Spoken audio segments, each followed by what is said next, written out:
Hey everyone, welcome to Grab a Stack of Rock with Mike and Harrison. This is Iron Maiden, episode number 3 with our very special guest, Martin Popoff. How are you doing tonight, Martin? Doing okay. Looking forward to this. Excellent. Well, for the one person in the audience who doesn't know who you are, you did an album by album Iron Maiden and a whole bunch of other books Got a too. copy here. It's been updated. This is the updated edition, which now has a Senjutsu chapter in it. But yeah, so I mean, the idea here is just a Q&A moderated thing with a bunch of experts and hopefully a few luminaries going through every studio album. So that came out, I don't know, 5-6 years ago, but now we've updated it with Senjutsu chapter, and I've got a massive Iron Maiden book coming out next year, 666 pages, full color throughout, 400 pictures, big, huge, heavy hardcover. What are we calling it? I think it's called Hallowed by Thy Name, the unofficial Iron Maiden Bible. And that's coming out on my birthday next year. On your birthday this year, because we're actually airing in 2025. Okay, excellent. So there you go, folks. Look for that in 2025. Yeah. Well, excellent. Today we are gathered here today to celebrate the Iron Maiden Bible that's forthcoming, and also Iron Maiden Killers, featuring the dearly departed Paul Di'Anno and Clive Burr. And I figure let's let the guest of honor go first. Okay, well, how about I rattle off a few notes that I have of introductory on this, I suppose. Yeah, sure. If you like, but yeah, so it's recorded November 80th to January 81 at Battery Studios. Martin Birch is producing.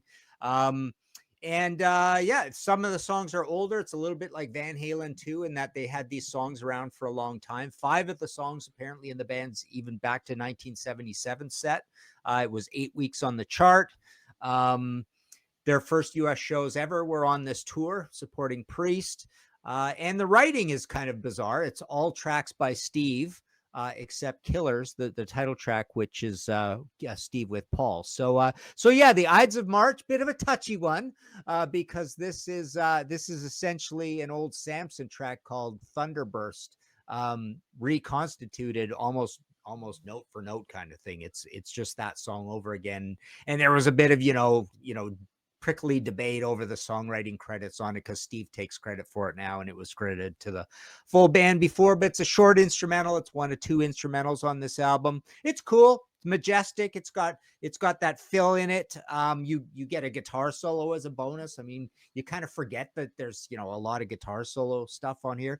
A little bit of twin leads, but it's basically not the Iron Maiden twin lead sound yet. It's just like, oh, here's some twin leads. It's like they're discovering it for the first time. It's a little bit like Thin Lizzy Nightlife or Fighting kind of thing, where it's in its infancy. But yeah, just a wailing normal guitar solo. This one not particularly a twin lead. That they kind of come in slowly throughout the album, and like I say, none of them really seem like my notes here. Yeah, it's definitely not a twin lead. It's just sort of a wailing guitar solo on it. But yeah, it's just hang on. So, I'm getting mixed up here. I'm reading my Wrathchild notes now. Yes, there is twin lead on here a little bit, but again, rudimentary, old school, a little bit of twin lead, and it's just a short lead in, a perfect lead in, very much like Hellion on Screaming for Vengeance into Electric Eye. It's very much that idea. But yeah, comes from a song called Thunderburst. And I will 100% back you up on that merging in with Wrathchild, because in my mind, after listening to this album, deep immersion for the last 2 weeks, I almost hear the Ides of March and Wrathchild as one song now. Yeah. So I totally hear that. And I guess this is also the first album with Adrian. So those harmonies, those guitarmonies, as I like to call them, they haven't quite evolved to the point that they would, one album later, basically. And I don't have anything else to add to that, except that Thunderstick is the common denominator between Samson and Iron Maiden. Yeah. And perhaps we shall investigate him in the future. But yeah, that's all I have to add. How about you, Harrison? Yeah. So Ides of March, I mean, Ides of March into Wrathchild, one of the greatest 1-2 punches in metal there is. I love Ides of March as an opener for both concerts and the album. It builds in intensity as it goes. There's a lot going on. I mean, I'm going to talk a little bit about the album in general, but right from the onset, you can really hear how good Martin Birch's production is. Because when I first went back to Killers and listened to it, you know, I hadn't listened to much Maiden in a while before the prep for this show, and it just blew me away just how crisp and how good the production is. Like, you don't really appreciate good production until you haven't heard, you know, Martin Birch for a while, and you realize this is why he was like one of the number ones out there. But yeah, I suppose we'd better go into Wrathchild then. All right. Well, the only thing that I will do to segue into Wrathchild is you mentioned the production.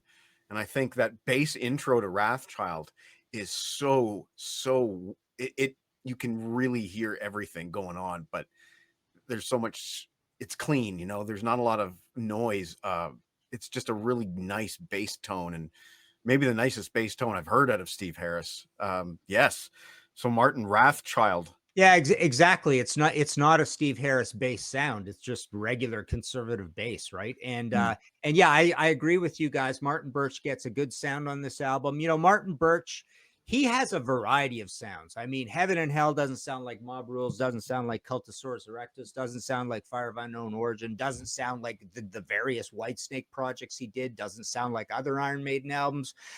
So on this record, he just gets a good, correct, urgent, you know, powerful Friday night action-packed sort of sound. It's pretty rudimentary, but it's essentially correct, right?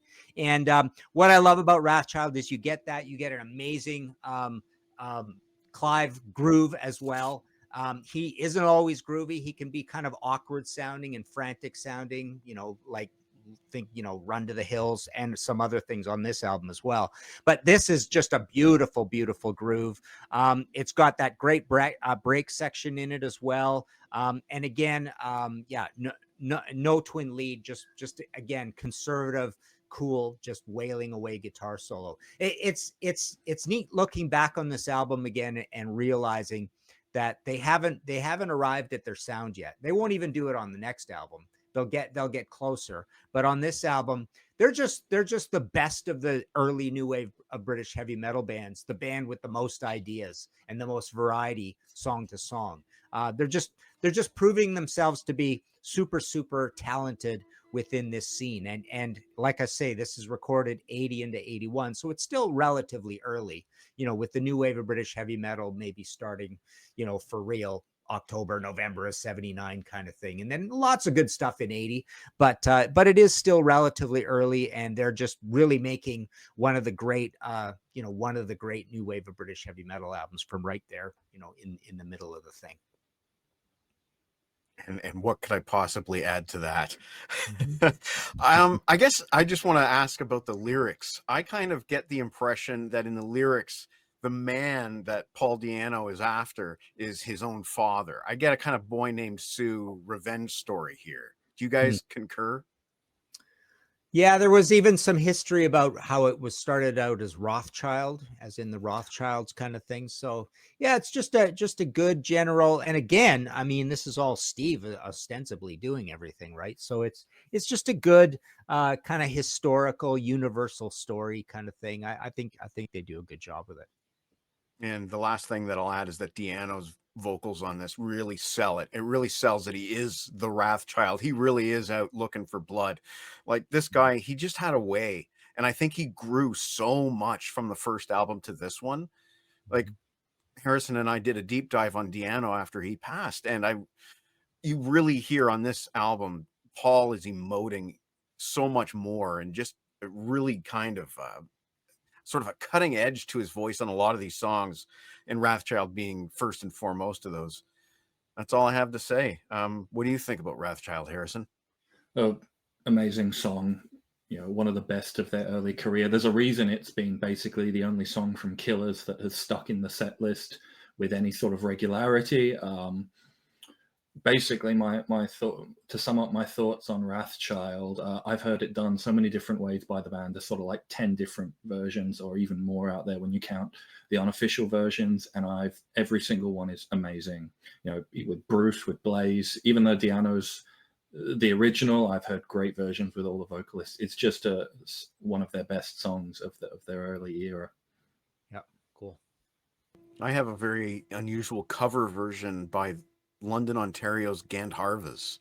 They were sort of a psychedelic pop rock band of the 90s, and they actually covered Wrathchild on a compilation that I have. Very interesting. Wow. Cool. So I guess we move on then to Murders in the Rue Morgue. Martin. Yeah, this is another one that's early. It was written pre-debut, you know, references Edgar Allan Poe. I love the punky sort of wind-up snare on it and just the frantic punky feel to it, punky chord changes. It's always been a favorite of mine. It's almost like melodic punk or pop punk in a way. And I've always, aligned it with 2 Minutes to Midnight as well, as kind of like a cool rock and rollsy sort of song. It's one of my favorite songs by them, as is Wrathchild. I mean, this side has literally 4 songs that probably would make my top 15 Iron Maiden songs. So yeah, this side is really, really good. But yeah, it's for years and years, it was kind of my favorite on the album. It's got a lot of cool changes in it. Just a good, action-packed rock and roller. And with that really cool soft intro, and I would like to point out Steve Harris's really nice bass string harmonies that he's doing, or harmonics, I should say. He's doing some really nice harmonics there in the intro before he starts off with that little bass melody. Do, do, do, do, do. Yeah. And it's really compelling. There's so many different sections to this song. And it has like a strangely compelling chorus to me. It's an unlikely chorus that you'd be singing along, "Murders in the Rue Morgue," but yet you do. And I don't know why that is. I really like this tune. My first exposure to it was actually way later on. It was a B-side with Bruce Dickinson to one of the singles from the Live After Death album. So my first exposure to this was actually with Bruce Dickinson, but no offense, of course, to the Air Raid Siren, but the Paul Di'Anno original is the vocal delivery that it needs. Mm-hmm. And I really like it. I think it's a little jarring at points, though. You mentioned sometimes Clive Burr can get frantic, and I think this is an example of some of that, which we'll hear more. Mm-hmm. That's all I have to say. Harrison, how about you? Yeah, Killers doesn't have one of the traditional Iron Maiden epics in the vein of, say, Phantom of the Opera or, Alexander the Great, but I think this is as close as it gets to it because it does have that soft intro and it does get a bit longer. I'll pass it back for Another Life. Another Life. Okay, so track 4, Another Life. Martin, what do you think of this one? To me, this is another one of these great Maiden songs that is kind of forgotten. I love it with that descending tom fill thing at the top, and then it's got like an old school sort of twin lead. It just sort of like haphazardly, we've discovered twin leads thing. Clive goes into that super, he likes doing the double fisted hi-hat thing, and this is possibly the fastest he's ever done it. But it grooves. So Clive on this. I've never been a crazy fan of Clive. I do like Nico better, but playing this album again, he's really got a nice violent attack on this album. So he sounds like really energetic, and yet he does groove as well. There's still some awkwardness here or there in the timing, but this one just kind of has this nice cruise to it. It's got that frantic sort of punky musical break that isn't so great. Big, huge wind up at the end. Clive goes nuts there as well. But yeah, this is definitely an underrated one on here that I've always really liked. I agree. I described that drum intro as drum candy. I think this is one of Clive's best performances. It couldn't have been easy to play. But I think my biggest takeaway on this is those guitar the harmonies that they're playing in between the verses and the choruses. In the beginning, there's some echo going on too, right? I think it's a playing and it's echoing back a little bit. Yeah. It almost seems like this song is almost a showcase for guitar harmonies. There's so many of them throughout the song, and I think that's what I just kept coming back to. Another note that I had made was that Paul singing about ladies in his bed, which isn't a topic that Maiden would sing about very often in their career, but mostly during the Paul era. Yeah, that's all I had to say about this one. I did like it. Harrison. Yeah, really fun up-tempo number.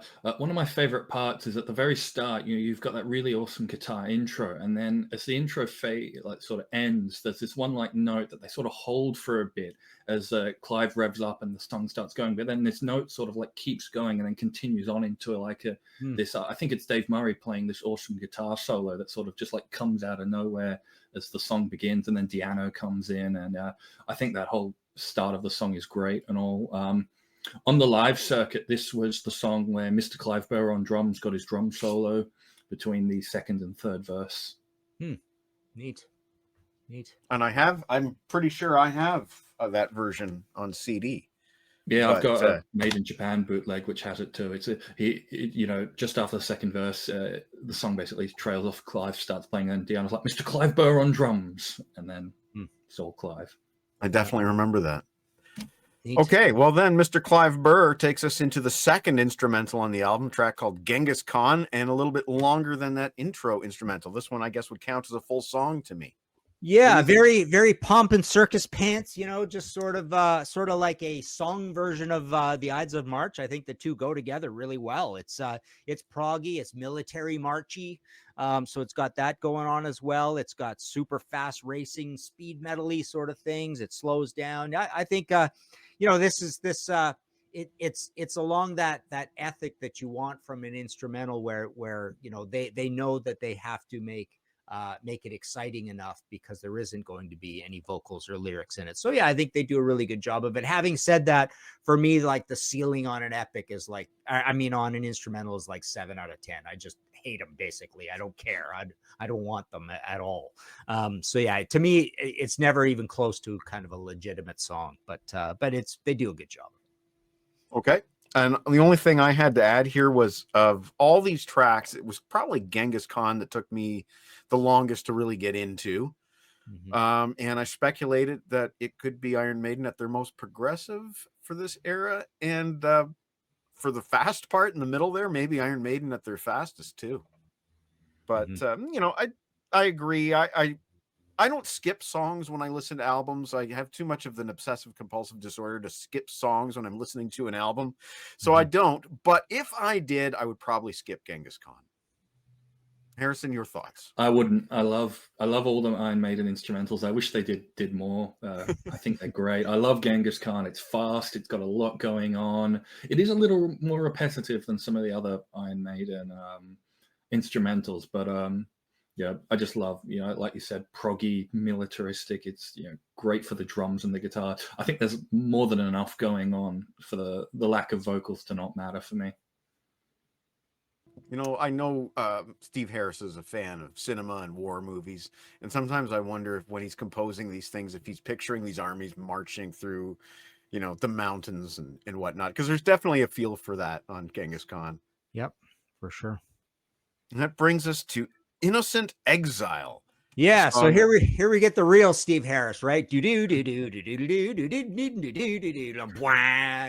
whole thing, right? The intro making Steve Harris, and then it lapses into that cool groove. To me, this is another one of these. It would make my top 15 Iron Maiden songs. I've always liked it. It's kind of a forgotten song. It's proggy. It's got that awkward gallop later on, but I love that that whole thing. That groove is really cool in it as well. So yeah. A bit trashy, a bit, like I say, action-packed, violent.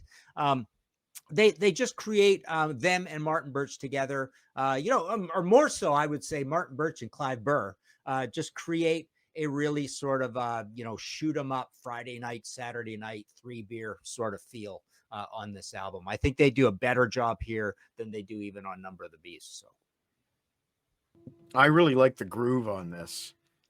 I was not a big fan of that bass intro, though. It reminds me of a lot of the stuff on the X Factor, except the X Factor was just the same thing, but way, way, way longer. I guess I'm just not one for Steve Harris bass intros myself. Well, it's that whole thing about when you're a young progressive rock band, you show off sort of thing. Even the drum thing, Clive on Another Life, that's the young prog person's ego showing, right? And Steve's doing it here, right? Yeah, 100%. What else did I have to say about this one? Great outro scream. Great outro scream by Paul Di'Anno on this. And yeah, I just liked the groove. How about you, Harrison? Innocent Exile. I like the song, and I always enjoy listening to it. But when I'm putting on the album, it's never the one that I'm looking forward to hearing most. It's sort of like something that's, on the way to Purgatory or Killers or Twilight Zone or that sort of thing for me. Okay, fair.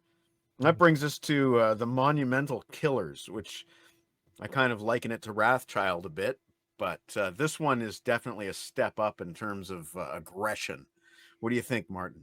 Yeah, it's a wall of sound sort of thing. It's a early days speed metal song, I suppose. We always considered it almost like a proto thrash song. This is before thrash happens. To me, thrash is invented basically July '83 with Kill 'Em All. Anything before that, the hi-hat's always a little more open, and there's not as much palm muting going on, right? And you think of songs like this, and some of the other faster parts all throughout this album, had everything been locked down more, it could almost be turned into thrash parts. But yeah, this one was always pretty cool. It's a fast gallop. It's got that thing going on as well. Great chorus on it. It's always been one where you look at it or you listen to this one, and it felt like this was almost like the flashiest, most impressive Iron Maiden song so far. The one that sort of showed the most skill, I suppose, on from the two records so far. Well, it's definitely got the speed going for it. I love the harmonics on the guitar and that the riff that I can't really sing, but Paul's vocals combined with the lyrics, I guess Steve's lyrics would be, to me, they really paint a picture, of these London subways past the hour that you want to be out. And, some vivid storytelling going on here, but really vivid. I find it really effective. It's like horror movie effective. Paul Di'Anno screams and, just kind of, when he screams and tells us to look out, you believe it. Well, this is the only one with Paul getting a credit, right? So this probably is. Oh, okay. So maybe it's his lyrics. Some degree of Paul's lyrics, right? And they're, if it is, they're not bad. Mm-hmm. I wrote that, and I think I'm going to stick with this. I wrote it, so I'm going to stick with this. I'm going to pick this song as my number one favorite Paul Di'Anno song, period. Killers. Cool. What do you think, Harrison? I mean, Killers, amazing song. I'm going to take a small moment to touch on Di'Anno singing himself. This is something I brought up during the Di'Anno tribute show we did, but Paul Di'Anno could really sing and he could really scream. And a lot of people tend to forget what a great singer he was simply because he was replaced by the air raid siren Bruce Dickinson. But I mean, you listen to Killers, he's got such a shriek on him. He's got this aggressive mid-range, but he could also sing the softer stuff as well, like you hear on Remember Tomorrow and the next song, Prodigal Son. He was an incredibly versatile singer. He's one of my favorite singers, just period, in the entirety of music because of his versatility and just the charisma and character he brings. But as well, on top of all of that, the fact that he can shriek like a banshee as well as, Bruce, Bruce is Bruce, nobody can touch Bruce. But Paul Di'Anno, I think he can hold a candle in that department. Yeah, it's true. That's a great point. He's got really good control of his vocal fry, right? So he can sound like an aggressive, manly singer sort of thing, singing high because he you feel the confidence that he's going to hit the notes and stuff. And like you say, the versatility's there, and you get a lot of personality out of it, right? And you also get he's also got a little bit of the Phil Lynott. He can talk sing at the same time too, right? Yeah. All very good points. So then we take it down a notch with the very progressive sounding Prodigal Son acoustic guitars. Yeah, rare acoustic guitars, Rush-like. It's very Rush-like, a little bit Jethro Tull-like. We know Steve was a fan of Tull, so it's a little bit Celtic sounding, I suppose. It's very strummy.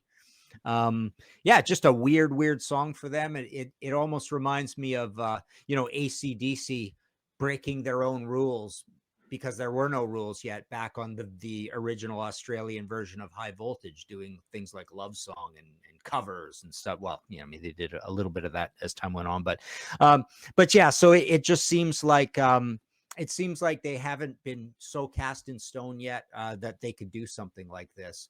And it's like, oh, whatever sort of thing. And Steve really showing his progressive roots rather than later on when he showed his progressive roots. It was almost just a progressive version of this massive Iron Maiden sound that all of these personalities have built and all the baggage that entails. When you hear it here, it's just fresh and naive, and it literally sounds like 70s progressive rock. Yeah, it really does. I wrote that there's more space than on the typical Iron Maiden song. Strange World kind of went in that softer direction, but it's way more spacey and psychedelic than this. Mm-hmm. This I described as more ethereal. And I'd noted that Steve's bass, it still leads the way through the whole song. It's a doom, doom, doom, he's leading the way through the whole thing, regardless of the fact that it's an acoustic song. You still know who's in charge with this band. But yeah, he loves progressive rock, and I think it comes out here. And I think it would be nice to hear Iron Maiden do things like this again, but perhaps they're too set in their ways. I guess we'll see. Harrison, Prodigal Son. Yeah, similar to Innocent Exile. I like the song. I always enjoy it when I'm listening to the album, but I'd be lying if I said I wasn't checking my watch waiting for Purgatory. Yeah, nice. Perfect segue into Purgatory. Yeah, so again, for Steve's, jokey disdain of punk sort of thing. I mean, they could be pretty punky at times on this record. I was quite, I reminded myself that, this is a standard classic D beat sort of song, that thing going on. And it's got a twin lead. Could have been thrash. This is definitely one that you could almost turn this into a thrash song if you tightened all the bolts down on it. But yeah, very, very frantic, different sort of thing for them.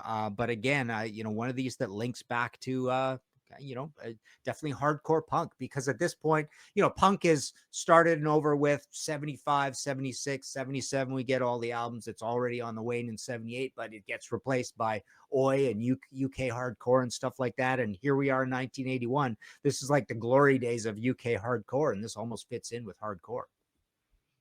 Yeah, I always have heard those punk influences on these first two albums, and it just seems like that's a word that Steve Harris doesn't like, is punk.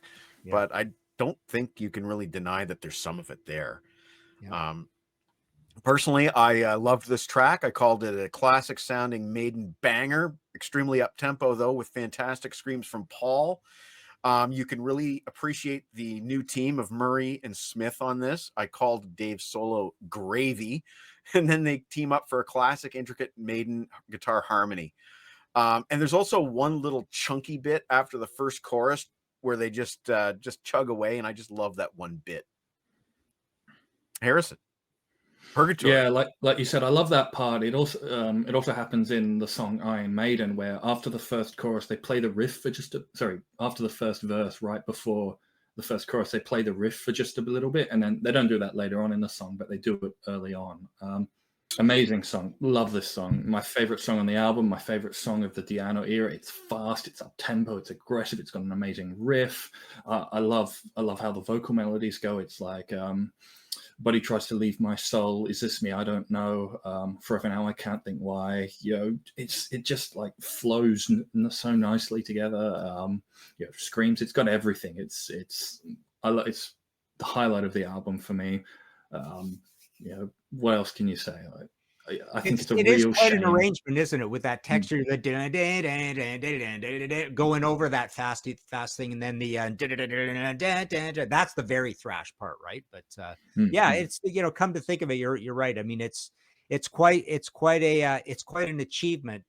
Yet it's so violent that you just think it's just like a crazy chaotic party sort of song, right? Yeah, I always love it when there's songs where every line sort of like flows, the melody flows, and it's like they sort of complement each other with the melodies rather than just, each line being on its own. I think it's a real shame that this song only got played on the Killers tour, and then Di'Anno brought it out once very late into his career, basically. Well, not once, but at the tail end of his career. It only appeared on one live album of his, which I think is a real shame, because it's honestly such a forgotten gem from this album and this era. Why don't we take this opportunity to take a look at the artwork? Because I think this is one of my favorite Derek Riggs pieces right here. I always liked that. I've always thought it looked really cool. Yeah. And this is from the first. Well, if 10 history years went back. differently, we could have been showing the number of the Beast artwork for that and talking about how cool that was. This is true. But I guess the closing song on my copy is the next track, Drifter, the famous one that Paul did the sing-along, the yo, yo, yo, yo sing-along live. But I think it's a great closer. What do you think, Martin, of Drifter? I've never been that much of a fan of it. I don't like that beat. This is Clive sounding awkward. That it's both pub rocky, and punky at the same time, and not particularly heavy metal. I mean, it definitely has kind of like a close down the bar feel to it. So it is good at the end. It's strangely fitting at the end, but yeah, I just don't like that. I guess a few of these Maiden songs with Clive are somewhat undermined by the beat. Like Run to the Hills is a perfect example, but this one again, the hiccup sort of snare thing that goes along with it. So yeah, I'm not a massive fan of this one. You prefer? I find that Clive can occasionally be a detriment to the song. Like on the debut, on the recording of Iron Maiden, the drums are basically boom, boom, boom, boom, boom, boom, boom, boom, boom, all loud and in your face. And I think it really takes away from the rest of the song because it's so overwhelming when he's just thumping like that. I prefer the Soundhouse Tapes version of the album because it's a little slower and he's not as oppressive in the mix, so to say. Yeah, neat. I guess I like everything about this song except for the beat. Mm-hmm. Yeah, I do find it a little, I don't know, janky. Maybe I have a hard time moving to it. Yeah. But this is another one that Bruce Dickinson covered later on live, and I can't buy Bruce Dickinson doing the yo yo yo thing. That's a Paul thing for me.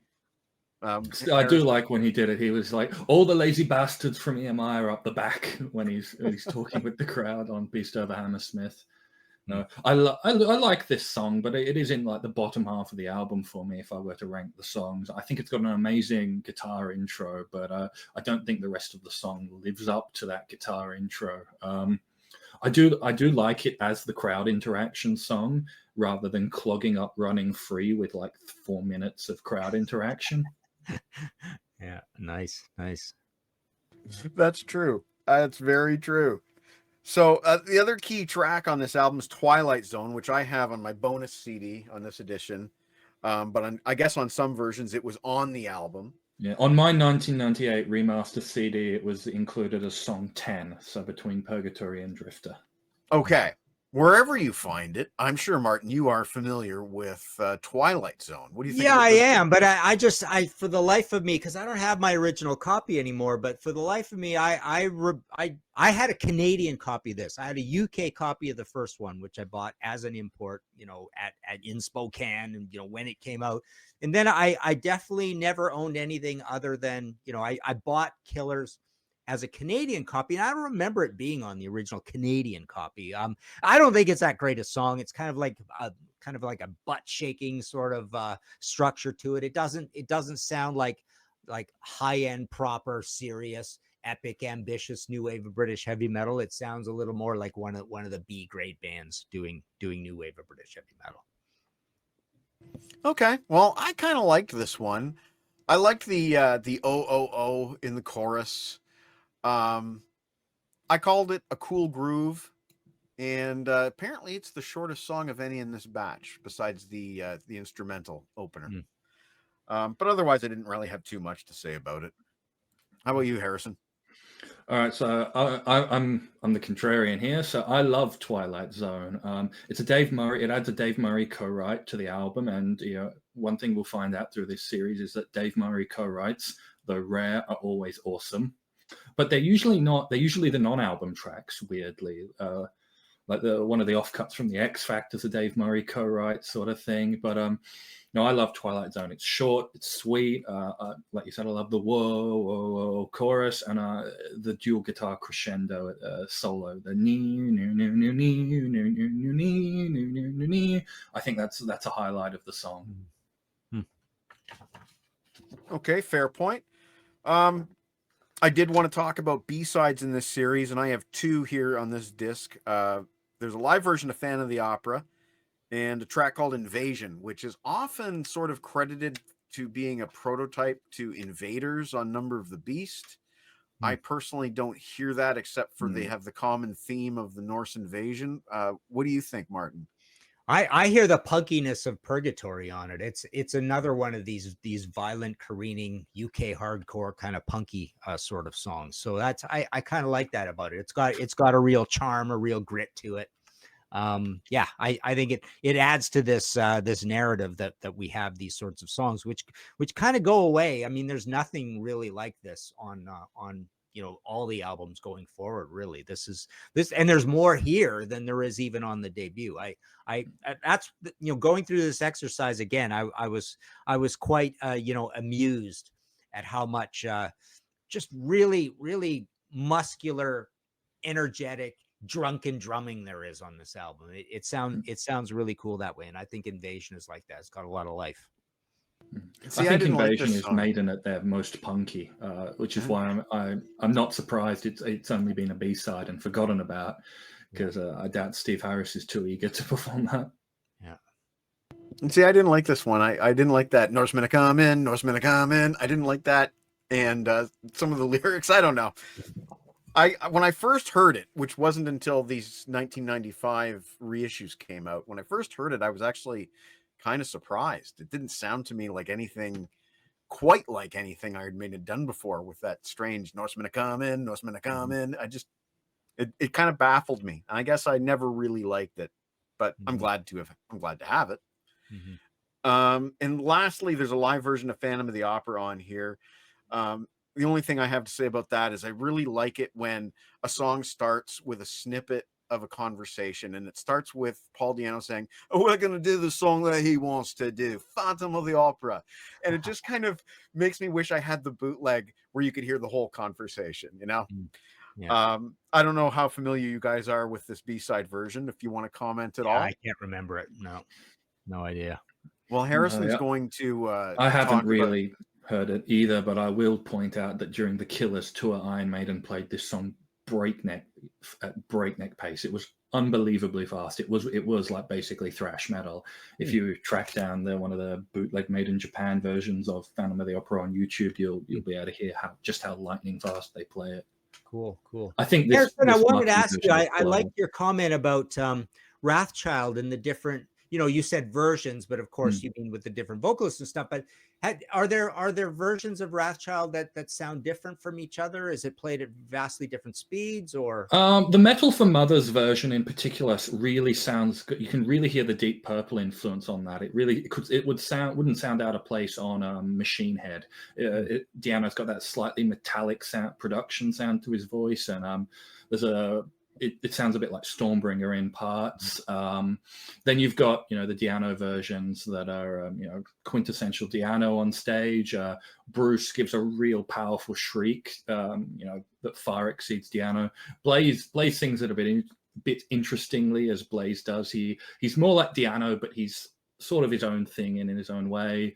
There's that Wrathchild 1999 version with the studio version with Bruce on vocals. So there's a few different versions out there. Some of them are more different than others, but they're all sort of like got this core awesome aggression to them. Short, punchy. Did they ever change the pace much? Not too much, if I had to say. Okay, interesting. Yeah. Now you make me want to dig up my Metal for Mothers and listen to that version again. Well, Harrison, this is the part of the show where we're going to let you take the center stage for a minute, and we're going to talk about the Killers tour. So tell us about the Killers tour. How long was it? What did they play live? What was a typical set list? Tell us the details, please. All right. So the Killer World Tour was their first world tour. Even though they didn't go to places like Australia, it was still, Europe, USA. So basically a world tour. They played 131 shows, some of them in support of Priest, some of them in support of UFO. The last 7, which was Italy, 5 shows in Italy and 2 shows in England, were played with Bruce Dickinson on vocals. as we know, Diana was dismissed during at the very end of the tour, and Bruce took over. I'd love to hear some live documents from that tour, because Bruce would have been, at his, well, I'm going to say at his best vocally, because that was before he sort of like the huge world tours began to strain his voice.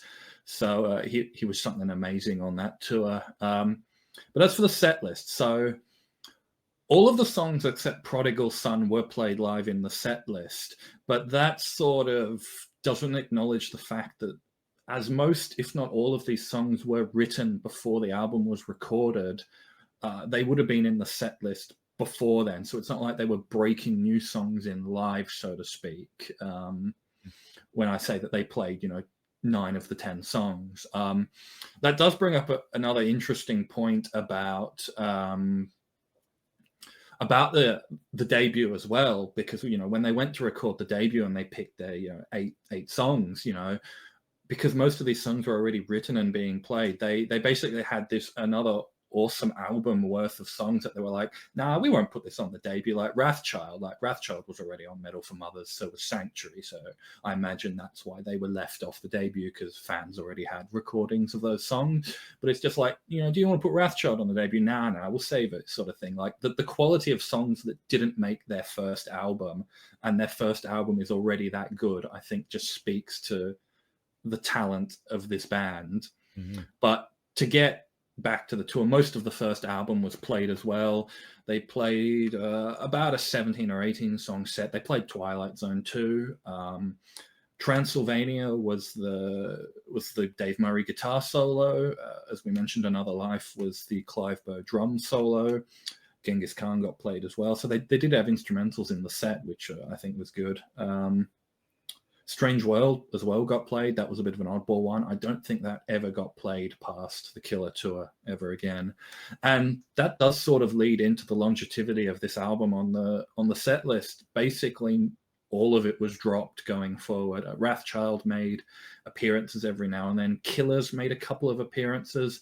But the only time you'd ever really get to hear Killers stuff after its album tour was the Ed Hunter tour, and particularly that early days tour they did around the turn of the century, where they deliberately went back. Now that they're doing their 50 years tour, and they said they're going to go back and play songs from all their first 8 albums, I believe, or was it 10? I can't remember. I think it was up to Fear of the Dark. From Killers, I'd personally really like to hear Purgatory, but I don't know if we will, but I am very excited to see what we get from Killers in the upcoming set list. Very cool. Thanks for that. That was awesome. I also just want to make a quick shout out to the Derek Riggs artwork. Yes. Similar color palette to the first album, but Eddie has been redesigned. The original Eddie was much more punk rock with sort of sticky uppy hair. This guy has a center part more like a metalhead, but he is wielding an axe, and it looks like he has used it because it is dripping blood, and somebody's grasping at his shirt. And that's all you need to know about this album, I think. That just exemplifies the track Killers, I think. Yep. Really nice, vivid work by Derek Riggs, though. Nice use of light and shade. Yeah, fabulous artwork here, and I think an evolution. We see Eddie go to different places on the next few albums, but that's the Eddie that we would come to know and love. That's about all I have to say about Killers. I think it's exceptional for Martin Birch's incredible production, some of the best production he's done with Iron Maiden. The snare drums on this sound incredible. The bass sounds warm for a change. I just think they were firing on all cylinders here. They needed a little bit more time for Adrian and Dave to sort of become the team that they were. But as a snapshot of that period in time, I'm going to give Killers a 4.5 out of 5 stars on my personal rating system. Nice. Harrison, Martin, any thoughts that you want to close with? Not particularly, except I'd give it exactly that same grade. I mean, yeah, it's pretty it's pretty high on the list for me. Yeah, the production, I don't know. I mean, I think think Martin Birch, not that he sticks with this personality, he's got it a little bit, I suppose. I mean, it's something he somewhat arrives at, but I think you get more of a personality of a production, a unique production, when you get to Peace of Mind. That's my favorite production, I think, of all of them. Here, it's just like I say, it's good, efficient, solid. It captures a great atmosphere, but it's not particularly amazing on the bass or amazing on the highs, or unique sounds anywhere. It's just a good, solid, conservative lunch bucket production. That's perfect. That is exactly right. Lunch bucket production. That's it. Excellent. Harrison, any last words? No, I think I've basically touched on everything I wanted to bring up. All right. Well, in 2025, we can look forward to our Iron Maiden Bible. Is that what we're calling it? The Iron Maiden Bible? Yeah, Hallowed by Thy Name, the unofficial Iron Maiden Bible. There you go. That'll be exciting. That'll be fun. 666 pages of pure metal fun. And as far as Harrison and I go, I believe the next episode will be made in Japan. That it will. Okay, so check us out next time on Grab a Stack of Rock. You can see Martin on the Contrarians. And Harrison, he's always creeping around somewhere. Thank you so much for joining us. We'll see you next time. Nice. Thanks, guys.